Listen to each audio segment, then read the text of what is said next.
ये आकाशवाणी रायपुर है। प्रादेशिक समाचार बुलेटिन के साथ मैं वैशाली गुलाब।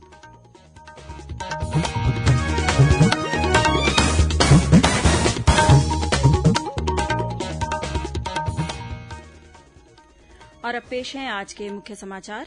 खैरागढ़ विधानसभा क्षेत्र में उपचुनाव के लिए 12 अप्रैल को होगा मतदान। भारत निर्वाचन आयोग ने की चुनाव कार्यक्रम की घोषणा। रायपुर में 4 दिवसीय अंतर्राष्ट्रीय कृषि प्रदर्शनी और किसान मेले का किया जा रहा है आयोजन। मुख्यमंत्री ने कहा कि प्रदेश के हर जिले में खोले जाएंगे सी मार्ट। सुकमा जिले में मिलिशिया कमांडर सहित 10 माओवादियों ने पुलिस के समक्ष किया आत्मसमर्पण। और मुख्यमंत्री की मासिक रेडियो वार्ता लोकवाणी की 27वीं कड़ी का प्रसारण कल सुबह 10:30 बजे से किया जाएगा।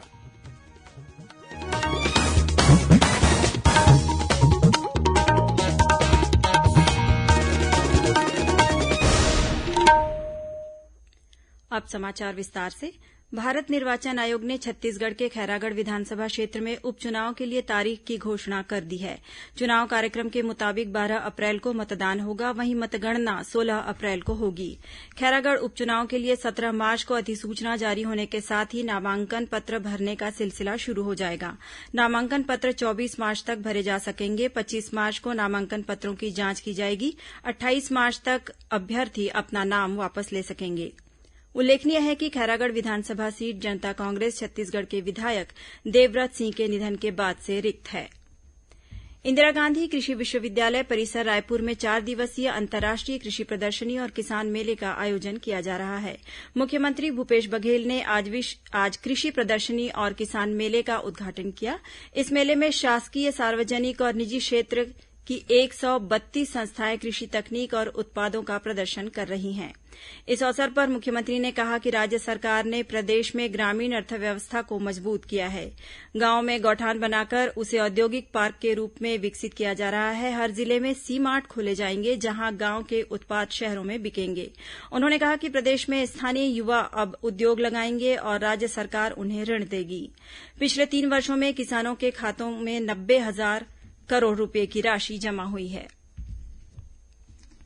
राष्ट्रीय विधिक सेवा प्राधिकरण नई दिल्ली द्वारा छत्तीसगढ़ सहित देशभर में आज राष्ट्रीय लोक अदालत का आयोजन किया गया। लोक अदालत में विशेष रूप से भाड़ा नियंत्रण, चेक बाउंस, आबकारी, सिविल, जलकर, भूमिकर, श्रम कानून सहित राजीनामा योग्य प्रकरणों का निराकरण किया गया। जिला और सत्र न्यायालय रायपुर की ओर से जिला परिसर में आयोजित लोक अदालत का शुभारंभ जिला सत्र न्यायाधीश और जिला विधिक सेवा प्राधिकरण के अध्यक्ष अरविंद वर्मा ने किया। लोक अदालत में निराकरण के लिए लगभग 1000 मामले रखे गए थे। इस अवसर पर महिला और बाल विकास विभाग द्वारा प्रदर्शनी भी लगाई गई। इसमें विधि से संघर्षरत बालकों द्वारा बनाई गई पेंटिंग भी शामिल है। नवा रायपुर में प्रदर्शन के दौरान कल बरौदा निवासी एक किसान सियाराम पटेल की मौत हो गई। मुख्यमंत्री भूपेश बघेल ने किसान के आकस्मिक निधन पर शोक व्यक्त किया है। श्री बघेल ने मृतक किसान के परिजनों को 4 लाख रुपये की आर्थिक सहायता राशि प्रदान करने की घोषणा की है। मुख्यमंत्री ने आज मृतक किसान के बेटे से भी फोन पर बातचीत की। साथ ही उन्होंने मुआवजा संबंधी मामले में अपर मुख्य सचिव को जांच के निर्देश दिए। मुख्यमंत्री ने कहा कि वे इस दुख की घड़ी में पीड़ित किसान परिवार के साथ हैं और उनकी हर संभव सहायता की जाएगी। दूसरी ओर भाजपा के प्रदेश अध्यक्ष विष्णुदेव साय ने नवा रायपुर में किसान की मौत के मामले में राज्य सरकार को जिम्मेदार ठहराते हुए इसकी स्वतंत्र जांच कराने की मांग की है। श्री साय ने कहा है कि किसानों के नाम पर सत्ता में आई कांग्रेस सरकार के कार्यकाल में किसान आत्महत्या करने को मजबूर हैं। श्री साय ने राज्य सरकार से मृतक किसान के परिजनों को कम से कम 1 करोड़ रुपये का मुआवजा देने की भी मांग की। भारतीय जनता पार्टी की महामंत्री और प्रदेश प्रभारी डी पुरंदेश्वरी 14 मार्च से छत्तीसगढ़ के प्रवास पर आ रही हैं। पार्टी के प्रदेश मीडिया प्रभारी ने बताया कि श्रीमती पुरंदेश्वरी 14 से 17 मार्च तक अपने प्रवास के दौरान बीजापुर, नारायणपुर, सुकमा और बस्तर जिले का दौरा करेंगी। इसके बाद वे 17 मार्च को हैदराबाद लौट जाएंगी। आयकर विभाग की टीम ने छत्तीसगढ़ के 2 कारोबारियों और उनके करीबियों के 21 ठिकानों पर जांच और तलाशी अभियान के दौरान लगभग 5 करोड़ रुपये की नगद राशि जब्त की है। नकदी के साथ ही लगभग 3 किलोग्राम वजन के बिना बिल वाले सोने के आभूषण भी जब्त किए हैं, जिसकी कीमत करीब 1.5 करोड़ रुपये बताई गई है। जांच के दौरान अधिकारियों ने निषेधाज्ञा आदेश पीओ के जरिए 9 बैंक लॉकर भी सील कर दिए हैं। रायपुर, जशपुर, सूरजपुर, भिलाई, दुर्ग और कबीरधाम जिलों के 17 से अधिक ठिकानों पर अभी भी तलाशी अभियान जारी है।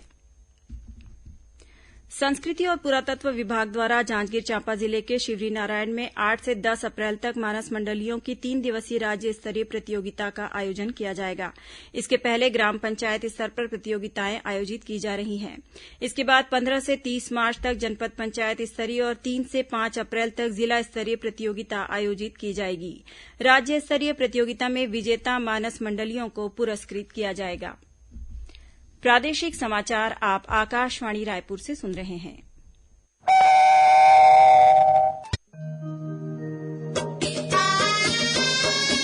आपकी बात माननीय मुख्यमंत्री भूपेश बघेल के साथ सुनिए लोकवाणी की 27वीं कड़ी 13 मार्च को सुबह 10:30 बजे से। लोकवाणी में इस बार माननीय मुख्यमंत्री छत्तीसगढ़ सरकार नारी शक्ति से सरोकार विषय पर प्रदेशवासियों से बातचीत करेंगे। छत्तीसगढ़ के सभी आकाशवाणी केंद्रों, एफएम रेडियो एवं क्षेत्रीय समाचार चैनलों पर जनसंपर्क विभाग छत्तीसगढ़ शासन द्वारा प्रसारित। राजू बेटा जी, तुम्हारी मम्मी ने तुमसे कुछ बात करनी थी। हाँ माँ।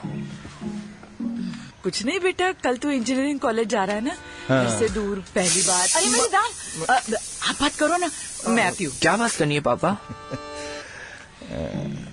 तो बेटा वो फॉर हिप्पोपोटामस काफी परेशान है ना? हा?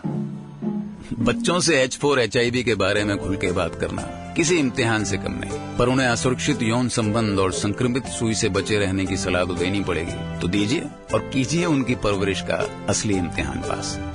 सरकारी अस्पताल में HIV की जांच और इलाज गुप्त और मुफ्त। HIV से बचाव लाइफ का असली इम्तिहान। छत्तीसगढ़ राज्य एड्स नियंत्रण समिति द्वारा जनहित में जारी। और अब आगे बढ़ते हैं बाकी के समाचारों की ओर। सुकमा जिले में मिलिशिया कमांडर सहित 10 माओवादियों ने पुलिस के समक्ष आत्मसमर्पण कर दिया। जिले के पुलिस अधीक्षक सुनील शर्मा ने बताया कि इन माओवादियों ने सीआरपीएफ की 227वीं बटालियन और जिला पुलिस बल के समक्ष आत्मसमर्पण किया। इनमें से 3 माओवादियों पर टहकवाड़ा हमले में शामिल रहने का आरोप है।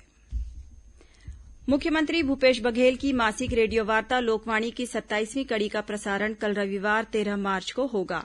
मुख्यमंत्री लोकवाणी में इस बार छत्तीसगढ़ सरकार नारी शक्ति के सरोकार विषय पर प्रदेशवासियों से बातचीत करेंगे।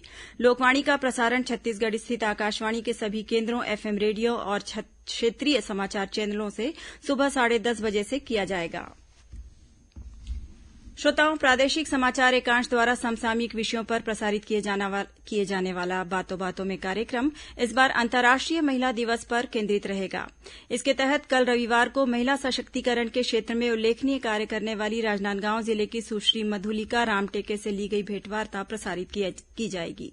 अंतर्राष्ट्रीय महिला दिवस के अवसर पर आयोजित एक कार्यक्रम में राष्ट्रपति रामनाथ कोविंद के हाथों सुश्री रामटेके वर्ष 2021 के लिए नारी शक्ति पुरस्कार से सम्मानित हुई हैं। उनसे ली गई भेंटवार्ता का प्रसारण आकाशवाणी के रायपुर केंद्र द्वारा कल सुबह 9:30 पर किया जाएगा। इसे छत्तीसगढ़ स्थित आकाशवाणी के सभी केंद्र रिले करेंगे। श्रोताओं, आकाशवाणी के रायपुर केंद्र द्वारा कल शाम 6:30 से 6:35 तक जिले की चिट्ठी कार्यक्रम का प्रसारण किया जाएगा। समाचार एकांश के इस कार्यक्रम को छत्तीसगढ़ स्थित आकाशवाणी के सभी केंद्र रिले करेंगे। इस बार के अंक में बस्तर जिले की गतिविधियों के बारे में जानकारी दी जाएगी। राजनांदगांव जिले में पुलिस का भी अपना एक बैंक है, जहां पुलिस कर्मचारी बचत राशि जमा करने के साथ जरूरत पड़ने पर इस बैंक से ऋण भी ले सकते हैं। बैंक से ऋण उपलब्ध कराने के लिए नियमों का सरलीकरण भी किया गया है, ताकि पुलिसकर्मी आसानी से ऋण ले सकें। ब्याज दर में भी कमी की गई है। इस बैंक से पुलिसकर्मियों को अधिकतम 5 लाख रुपये तक ऋण लेने की सुविधा है।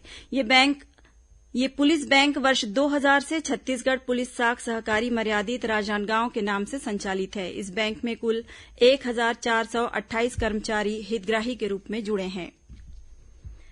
आजादी के अमृत महोत्सव के अंतर्गत कांकेर जिले में तैनात सीमा सुरक्षा बल बीएसएफ द्वारा खेल, निबंध और वाद विवाद प्रतियोगिता का आयोजन किया गया।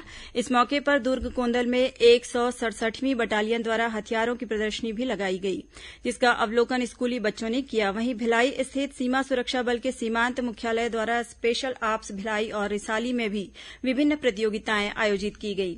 साथ ही हथियारों की प्रदर्शनी भी लगाई गई। इसमें बीएसएफ के अधिकारियों और जवानों सहित स्कूली बच्चों ने हिस्सा लिया। कोरबा जिले में ट्रक और कार की भिड़ंत में 3 लोगों की मौत हो गई। मिली जानकारी के अनुसार कार में सवार होकर 3 लोग रायपुर से उदयपुर जा रहे थे। इस दौरान बांगो थाना क्षेत्र में लमना के पास ट्रक ने कार को टक्कर मार दी। टक्कर इतनी जबरदस्त थी कि कार सवार 2 लोगों की मौके पर ही मौत हो गई। वहीं एक अन्य व्यक्ति ने अस्पताल ले जाते समय दम तोड़ दिया। अब कुछ अन्य खबरें संक्षेप में। छत्तीसगढ़ योग आयोग द्वारा कोविड-19 संक्रमण में योग की भूमिका विषय पर आज रायपुर नगर निगम के सभागार में अंतर्राष्ट्रीय वेबिनार का आयोजन किया गया। इस वेबिनार का शुभारंभ महिला और बाल विकास मंत्री अनिला भेड़िया ने किया। कार्यक्रम में योग के विभिन्न आयामों के बारे में जानकारी दी गई। कोरोना संक्रमण के मामलों में कमी के मद्देनजर रायपुर जिले के अंतर्गत सभी मॉल, जिम, सिनेमाघर, ऑडिटोरियम, लाइब्रेरी, स्वीमिंग पूल और अन्य आयोजन स्थलों को अब 100% क्षमता के साथ संचालित किया जा सकेगा। राष्ट्रीय अल्पसंख्यक आयोग की कार्यवाहक अध्यक्ष कुमारी सैयद शहजादी कल से 15 मार्च तक छत्तीसगढ़ के दौरे पर रहेंगी। दुर्ग नगर निगम के पूर्व पार्षद और वरिष्ठ नेता प्रताप मध्यानी का आज निधन हो गया। रायपुर जिले में 13, 26, 27 और 28 मार्च को अवकाश के दिन भी पंजीयन कार्यालय खुले रहेंगे। इस दौरान पंजीयन का कार्य किया जाएगा। निपुण धमतरी कार्यक्रम के तहत जिले में निवासरत विशेष पिछड़ी जनजाति कमार विद्यार्थियों को आज से 2 दिवसीय शैक्षणिक भ्रमण कराया जा रहा है। कलेक्टर पीएस एल्मा ने कलेक्ट्रेट परिसर में बसों को हरी झंडी दिखाकर रवाना किया। भिलाई इस्पात संयंत्र के तत्कालीन इन्फोर्समेंट इंस्पेक्टर और बास्केटबॉल के पूर्व राष्ट्रीय खिलाड़ी एस दुर्गेश राजू को रिश्वत के मामले में 4 वर्ष की कारावास और 15,000 रूपये के अर्थदंड से दंडित किया गया है। और सूरजपुर जिले के प्रेमनगर कॉलेज में एक युवक ने एक युवती पर गोली चला दी। युवती की स्थिति गंभीर बनी हुई है, जिसे अंबिकापुर अस्पताल में भर्ती कराया गया है। वहीं युवक ने भी खुद को गोली मारकर आत्महत्या कर ली है। अंत में मुख्य समाचार एक बार फिर। खैरागढ़ विधानसभा क्षेत्र में उपचुनाव के लिए 12 अप्रैल को होगा मतदान। भारत निर्वाचन आयोग ने की चुनाव कार्यक्रम की घोषणा। रायपुर में 4 दिवसीय अंतर्राष्ट्रीय कृषि प्रदर्शनी और किसान मेले का किया जा रहा है आयोजन।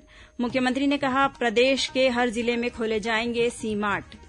सुकमा जिले में मिलिशिया कमांडर सहित 10 माओवादियों ने पुलिस के समक्ष किया आत्मसमर्पण। और मुख्यमंत्री की मासिक रेडियो वार्ता लोकवाणी की 27वीं कड़ी का प्रसारण कल सुबह 10:30 बजे से किया जाएगा। इसी के साथ प्रादेशिक समाचार बुलेटिन समाप्त हुआ। नमस्कार।